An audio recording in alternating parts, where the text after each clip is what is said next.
सेवा केंद्र में सुबह की जो मुरली होती है ना, तो जब मुरली ख़त्म हो रही होती है 8 बजे से 7 से 8 बजे मुरली होती थी, तब एक बूढ़ी माता जी क्लास में आती थी, ठीक है, और मुरली ख़त्म होने के पहले चली जाती थी।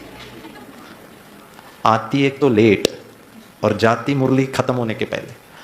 और उनका एक नियम था कि जाते जाते वो जो भंडारा होता था ना, बॉक्स, शिव भोला भंडारा होता था ना, उसमें वो 1 रुपए का कॉइन ज़रूर डालती थी, टंग, आवाज़ ज़रूर आता था। और सबको पता चलता था कि ये माता जी ने भंडारे में डाला। हर दिन एक तो लेट आना, ऊपर से क्लास के पहले जाना, और वो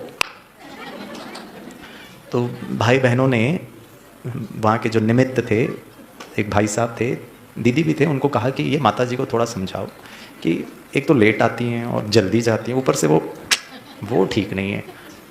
तो भाई साहब ठीक है, मैं बात करता हूँ। तो एक दिन वो माता जी को रोका, उन्होंने बोला आपसे बात करना है। तो जब उनसे बात की कि भाई आप एक तो लेट आते हो, ऊपर से जल्दी चल, मुरली ख़त्म भी नहीं होती उसके पहले चले जाते हो, वो तो फिर भी ठीक है, ये जो लास्ट में जाने के पहले वो 1 रुपए का जो कॉइन की जो आवाज़ है ना, वो शायद ठीक नहीं है। तो वो माता जी ने कहा कि तो मैं क्या करूं?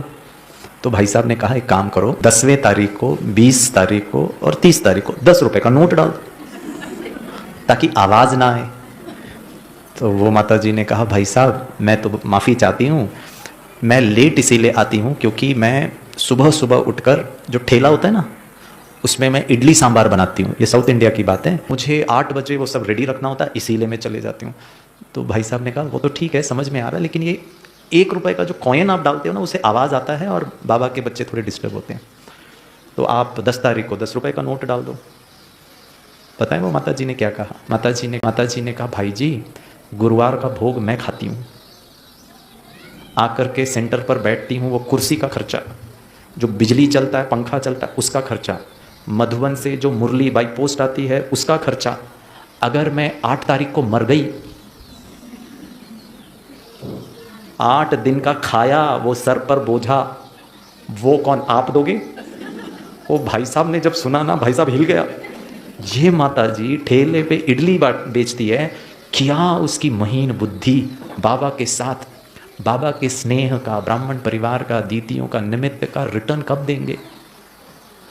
और जैसे वो भाई जी कह रहे थे ना, हम अपना ही भाग्य बना रहे हैं, हमारा ही जमा हो रहा है, तो क्या हम, और जैसे दीदी कह रहे थे, ब्राह्मण संसार की रचना का आधार ही संकल्प है, बस संकल्प करिए, हुआ पड़ा है।